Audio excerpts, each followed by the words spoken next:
नमस्कार दोस्तों, इस नए वीडियो में आपका स्वागत है। मेरा नाम पुष्पक रजक है और मैं वर्तमान में झारखंड प्रशासनिक सेवा का अधिकारी हूं। आज के इस वीडियो के माध्यम से हम भुअरी ज़मीन और उससे जुड़े जो नियम है सीएनटी एक्ट में उसको समझेंगे। तो सबसे पहले एक बेसिक प्रश्न उठता है कि भुअरी ज़मीनें क्या हैं। तो इसको समझने के लिए आपको ये समझना होगा कि जो हमारे छोटा नागपुर का जो क्षेत्र है, इसमें जब पहली बार यहाँ जनजाति आए तो उन्होंने इस जंगल के क्षेत्र को काट कर यहाँ पर कृषि शुरू किया, यहाँ गांव बसाए। तो जो पहले लोग आए, जो फाउंडर्स थे उस विलेज के या उस क्षेत्र के को बसाने वाले जो लोग थे, उन्होंने जिन ज़मीनों को काट कर उस पर खेती शुरू की, वो ज़मीनें जो हैं वो भुअरी ज़मीनें हैं। और वो ज़मीनें लगातार तब से पीढ़ी दर पीढ़ी, उनकी पीढ़ी में, उनके वंशजों में वो पीढ़ी दर पीढ़ी हस्तांतरित होती गई।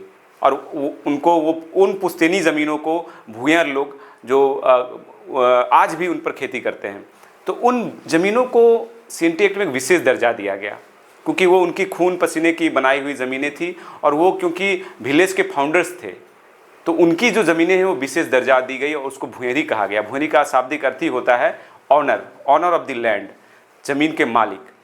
तो ये ज़मीनें बहुत विशिष्ट प्रकार की हैं और इसको लेकर विशिष्ट नियम बनाए गए हैं सीएनटी में। तो अब हम समझेंगे ये, अब इन ज़मीनों को आप कैसे आज के समय में कैसे आप जानेंगे कौन ज़मीनें भुअरी है। जब आप कोई ज़मीन खरीदते हैं तो सबसे पहले आप उसका खतियान चेक करिए कि उसके खतियान में उस ज़मीन का नेचर, उस ज़मीन का क्या नेचर है, वो किस प्रकार की ज़मीन है, वो पूरा डिटेल उसमें उल्लिखित रहता है। खतियान और डिटेल आप जानना चाहते हैं तो खेवट, उसके बाद खेवट होता है। तो खतियान में आपको ये जानकारियाँ मिल जाएंगी। जब भी कोई ज़मीन आप खरीदते हैं, आप उस खतियान देखेंगे तो उसमें जो वो ज़मीनें अगर भुअरी है तो उसमें वो भुअरी के रूप में दर्ज रहती हैं कि ज़मीन का जो प्रकार है वह भुअरी है। तो इन ज़मीनों में जो है विशेष कर इस पर क्या नियम है इस ज़मीनों को लेकर। तो सीएनटी एक्ट में इन ज़मीनों, अच्छा एक चीज़ यहाँ मैं और उल्लेख करना चाहूँगा कि सीएनटी एक्ट 1908 में भुअरी ज़मीनों को एक डिफाइन नहीं किया गया है। लेकिन अगर आप सेक्शन 7, मैंने पहले भी हमारे पुराने वीडियो में भी मैंने बताया है कि सेक्शन 7 में एक रैयत के प्रकार में एक रैयत है, रैयत हैविंग खुदकट्टी राइट्स, मतलब खुदकट्टी जो अधिकार प्राप्त रैयत हो, इनको डिफाइन किया। यही रैयत एक्चुअली में भुअरी है। इस चीज़ को समझना होगा। बहुत सारे लोगों में इन चीज़ को लेकर कन्फ्यूज़न होता है कि क्या है, कि वो अलग है या भुअरी अलग है। नहीं, वो अगर आप देखेंगे तो अगर आप उस पर डिटेल पढ़ेंगे तो उसमें आपको दिख जाएगा कि भुअरी ज़मीनें भी वही ज़मीनें हैं जो रैयत हैविंग खुदकट्टी राइट्स हैं। तो खुदकट्टी का भी मतलब होता है कि वह परिवार जिन्होंने जंगलों को काट कर ज़मीन तैयार किया, उस पर खेती की गई। भुअरी भी वही ज़मीनें हैं, बस उसका शाब्दिक शब्द केवल अंतर है कि लोकल रूप में भुअरी बोला जाता है, लेकिन सीएनटी एक्ट में उसको रैयत हैविंग खुदकट्टी राइट्स बोला गया है। तो भुअरी शब्द का प्रयोग सीएनटी एक्ट में किया गया है, उसको डिफाइन नहीं किया गया। जब ट्रांसफ़र से जो रूल्स दिए गए हैं, ट्रांसफ़र से रिलेटेड जो प्रोविजंस है सीएनटी एक्ट में, वहाँ पर भुअरी टेन्योर्स का उपयोग किया गया है। तो हम वहाँ से समझ जाते हैं कि ये वही ज़मीनें हैं जो रैयत हैविंग खुदकट्टी राइट्स है। और इसका डिटेल अगर आप देखेंगे तो इसके इतिहास में आप जाएंगे तो सीएनटी एक्ट 1908 से पहले एक और अधिनियम था जिसको हम लोग छोटा नागपुर टेन्योर एक्ट्स बोलते हैं। वो 1869 का एक्ट था। वो उस पर भुअरी ज़मीनों को लेकर विशेष प्रावधान थे। उसी के आधार पर फिर सर्वे हुआ और भुअरी रजिस्टर तैयार किया गया है कि इस पूरे छोटा नागपुर क्षेत्र में ज़मीनें कौन कौन ज़मीनें भुअरी हैं, कौन जो हैं वो फाउंडर्स, जो विलेज के फाउंडर्स थे, उनकी कौन सी ज़मीनें हैं और वो कैसे उनकी पीढ़ी दर पीढ़ी उनके वंशजों में आ रही है। तो उन ज़मीनों को आइडेंटिफाई किया गया और उनको जो है एक रजिस्टर तैयार किया गया, उनका डिटेल्स तैयार किया गया। तो वो आज भी हमारे लिए एक जो है महत्वपूर्ण दस्तावेज है। और उसके आधार पर जो है खेवट में और खतियान में उसी के आधार पे अपडेशन हुआ। जब सर्वे हुआ तो उसी रजिस्टर के आधार पे 89 के एक्ट के आधार पे जो रजिस्टर बना था उसी के आधार पे ये हुआ। तो ये एक शॉर्ट बैकग्राउंड है। आप, मुझे लगता है कि आप समझ गए होंगे भुअरी ज़मीनें क्या ज़मीनें हैं। इसमें यही है कि ये ज़मीनें जो है पुरुष में ही हस्तांतरित होती हैं, इसमें महिलाओं का हस्तांतरण का नियम नहीं है। एक ये विशेष चीज़ें हैं, क्योंकि जब आप ज़मीन लेंगे तो आप देखेंगे कि ये ज़मीनें जो अगर कहीं ट्रांसफ़र भी होती है, वो मैं आगे बताऊंगा कि किन परिस्थितियों में और किन कंडीशंस के साथ ट्रांसफ़र होती है। तो उसमें भी ये जो ट्रांसफ़र का राइट होगा वो पुरुष करेंगे। अगर कोई महिला बेच रही है भुअरी ज़मीन या महिला लीज कर रही है भुअरी ज़मीनों का, तो वो संभव नहीं है। उसमें मेल को ही राइट दिया गया है। उसमें भी कुछ चीज़ें हैं, लेकिन सामान्यतः मैं बात कर रहा हूँ। कुछ कोर्ट्स की गाइडलाइंस वगैरह हैं कि उसमें जैसे विडोज़ को पावर है, लेकिन बेटीज़ को, डॉटर्स को पावर नहीं है। तो वो बारीकियां हैं, उसको डिटेल मैं बाद में किसी नेक्स्ट वीडियो में आपसे चर्चा करूंगा, लेकिन आप समानता समझ लीजिए कि पुरुष को ही राइट है इसमें। अब हम आ जाते हैं कि भूरी ज़मीन जो है, ये बहुत बड़ा एक प्रश्न बहुत लोगों के मन में रहता है कि क्या ये ज़मीन के हमको खरीद सकते हैं या बेच सकते हैं, क्या ये लीगल है, लीगल तरीके है, क्या इसमें कोई हमको परेशानी तो भाई इसमें नहीं होगी अगर भूरी ज़मीन कोई खरीद लेता है तो इसमें स्पष्ट है सेक्शन 48 जो है CNT एक्ट 1908 का जो सेक्शन 48 है, इसमें जो स्पष्ट किया गया है कि भूरी ज़मीन का ट्रांसफ़र के संबंध में इसमें रिस्ट्रिक्शन लगाया गया है कि जो भूरी ज़मीनें होंगी, जो भूरी टेन्योर्स होंगे, वो जो है वो उसको सेल के माध्यम से या गिफ्ट के माध्यम से खरीद बिक्री आप नहीं कर सकते। इसमें ट्रांसफ़र के लिए केवल अलाउ किया गया है कि आप लीज कर सकते हैं, कोई भूरी फैमिली का कोई मेंबर जो होगा वो उसको लीज कर सकता है या मोर्गेज कर सकता है, वो भी स्पेसिफिक पीरियड के लिए 5 साल के लिए। आप जानते हैं कि समानतः लीज 5 साल के लिए अलाउ किया गया है, या फिर मोर्गेज के केसेस में 7 साल का है, या फिर कोई बैंक वगैरह को मोर्गेज करता है तो 15, या कोऑपरेटिव सोसाइटीज़ वगैरह को मोर्गेज करता है अगर कोई भूरी रैयत, तो वो फिर 15 साल के लिए लाभ है। तो यही इसमें लाभ है। जैसे आप देखेंगे सामान्य जो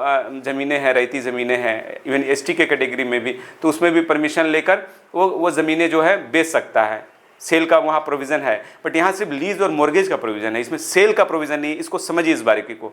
बहुत लोग ये बोल के कि ये भूरी ज़मीन ST ज़मीन है, 46 से हम परमिशन लेके ये ज़मीनें बेच सकते हैं, लेकिन ये ज़मीनें उस तरह से 46 के सेक्शन में सेल के कंटेक्स्ट में सेल नहीं हो सकता है, सिर्फ लीज हो सकता है। तो ये इम्पॉर्टेंट इसमें एक प्रावधान है। लेकिन यहाँ पर एक मैं उल्लेख करूँगा सेक्शन 49 का, कि अगर मैं बोल दूँ कि भूरी ज़मीनें बेची ही नहीं जा सकती, तो ऐसा नहीं है, बेची जा सकती है। लेकिन इसके लिए सरकार 48 में ही कहा गया है कि सरकार को ये पावर है कि वो उसको बेचने से रिलेटेड कोई रूल्स बना सकती है, कोई अमेंडमेंट ये कर सकती है, उसमें सरकार को अधिकृत किया गया है। लेकिन 49 में एक स्पेसिफिक ये सेक्शन है, बहुत इंपॉर्टेंट सेक्शन है CNT एक्ट का, जिसके आधार पर ऐसी भूरी ज़मीनें भी बेची जा सकती हैं। लेकिन क्यों ये खास क्या है, 49 जो ये सेक्शन कहता है कि एक सर्टेन पर्पसेस के लिए ही ये ज़मीनें बेची जा सकती हैं, और उसमें फिर कंडीशंस हैं, सर्टेन पर्पसेस कि उस कंडीशंस को आप पूरा करना होगा तो ही आप वो ज़मीन को खरीद बिक्री कर सकते हैं।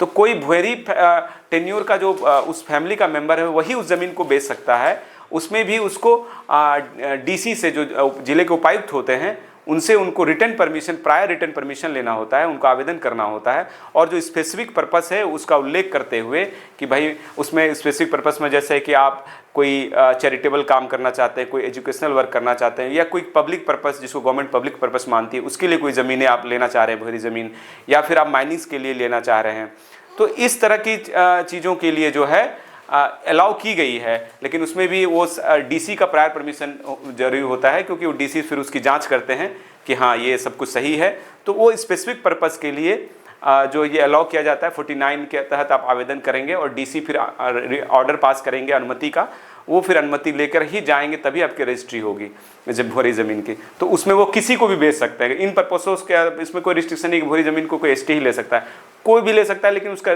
पर्पस ये होना चाहिए। अगर आप इस पर्पस आप नहीं यूज करते हैं या वायलेशन करते हैं, फिर वो आपका रजिस्ट्री रद्द हो जाएगा। वो भी प्रावधान दिया गया है कि आप अगर मान लीजिए गलत आप चीज़ों को आपने रख दिया कि भाई हम इसमें चैरिटेबल कोई खोलेंगे, या फिर इसमें हम कुछ ऐसा काम मैन्युफैक्चरिंग का काम करेंगे, बाद में पता चला कि आप कोई चैरिटी नहीं कर रहे हैं, आपने जिस आधार पर परमिशन लिया था वो कार्य आप नहीं कर रहे हैं, तो अगर ऐसा है, अगर ये संज्ञान में आ जाता है, तो फिर आप 12 वर्ष के अंदर ये संज्ञान में अगर आ जाता है तो सरकार को ये पावर है कि फिर वो आप पे कार्रवाई करेगी, आपका वो पूरा रजिस्ट्री जो है रद्द कर देगी। उसमें फिर है नेचुरल जस्टिस के आधार पे आपकी सुनवाई होगी, पर सुनवाई होने के बाद सरकार को पावर है कि अगर आपने गलत तथ्य रखे हैं या उस प्रोविजंस का उल्लंघन किया है तो फिर आपकी वो रजिस्ट्री रद्द हो जाएगी।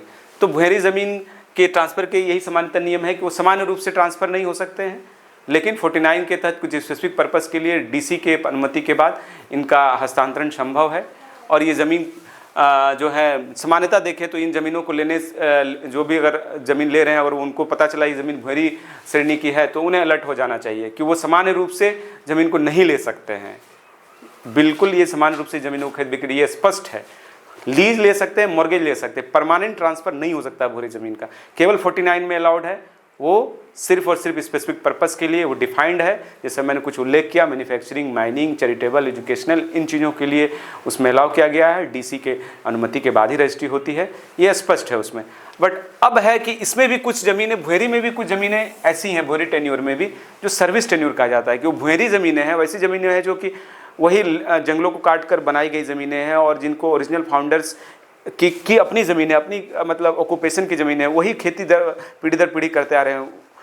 लेकिन उसमें भी कुछ ऐसे डिफाइन किए गए हैं, उसको हम लोग सर्विस टेन्योर कहते हैं, कि वो ऐसी ज़मीनें जो है कि किसी गांव में कोई सेवा दे रहा है कोई व्यक्ति, तो उसके एवज में वो ज़मीनें उसको दी गई हैं, तो वो ज़मीनें तो बिल्कुल भी ट्रांसफरेबल नहीं है। इवन उसको आप जो है बहुत सारे ऐसे रूलिंग्स भी आए हुए हैं और जो रूल्स एक्ट और जो आपको डॉक्यूमेंट्स आप पढ़ेंगे तो उसमें क्लियर है कि वैसी सर्विस टेन्योर की ज़मीनों को तो लीज भी आप नहीं कर सकते हैं शॉर्ट पीरियड के लिए, और वो ज़मीनें ट्रांसफरेबल नहीं होती हैं। जैसे उसमें आप अगर देखेंगे तो इन ज़मीनों को जांचने के लिए आपको खतियान, हमेशा कोई भी ज़मीन आप अगर लेते हैं, खरीदते हैं, किसी भी ज़मीन का नेचर जानना हो तो उसका बेसिक होता है रिकॉर्ड्स ऑफ राइट, मतलब जिसको सामान्य भाषा में खतियान बोलते हैं। अब खतियान की स्टडी जरूर करें बढ़िया से, उसमें नेचर ऑफ लैंड्स को समझें कि भाई जो हम ज़मीन ले रहे हैं उसका नेचर क्या है, क्या उसमें सीएनटी में उसके संबंध में प्रावधान है, क्या उस ज़मीन ट्रांसफरेबल है कि नहीं। जब तक नेचर नहीं समझेंगे तो नेचर समझ के ही आपको खतियान सारा कुछ बता देगा। तो नेचर समझ के अगर सर्विस टेन्योर के आपको दिखता है, सर्विस टेन्योर में जैसे पनभरा, भुएरी पनभरा लिखा हुआ, भुएरी पनहई या भुएरी डाली केतारी या भुएरी भूत केता, अगर इस तरह की शब्दावली आपको कहीं दिख गई खतियान में तो आप एकदम अलर्ट हो जाइए, ये ज़मीनें नहीं ट्रांसफरेबल हो सकती। अगर कोई आपको ऐसा बोल रहा है तो कानून का मतलब गलत आप व्याख्या कर रहा है या आपको ठग रहा है। ऐसी ज़मीनों को जो है सामान्यता जो है, मतलब ये ज़मीनें नॉन ट्रांसफरेबल ज़मीनें हैं, ये सिर्फ उन्हीं के पास रहती है जो वो सेवा देता है। अगर वो सेवा नहीं देगा वो व्यक्ति तो उसको वो ज़मीनें उससे ले ली जाएंगी। फिर जो सेवा देगा वो मतलब ऑफिस से जुड़ा हुआ ज़मीन है। तो ये एक विशेषता है, इसमें याद रखिए बहुत सारी खतियान में आपको मिलता है, पनभरा, डाली केतारी, भूत खेता, महतोई, भुएरी महतोई ज़मीनें, तो इन ज़मीनों का ट्रांसफ़र नहीं हो सकता है। तो मैं समझता हूँ कि भुएरी ज़मीन के संबंध में आपकी जो भी आपके मन में प्रश्न होंगे उसका समाधान, बहुत सारे प्रश्नों का समाधान इस वीडियो के माध्यम से हो गया होगा। आज के लिए इतना ही, धन्यवाद।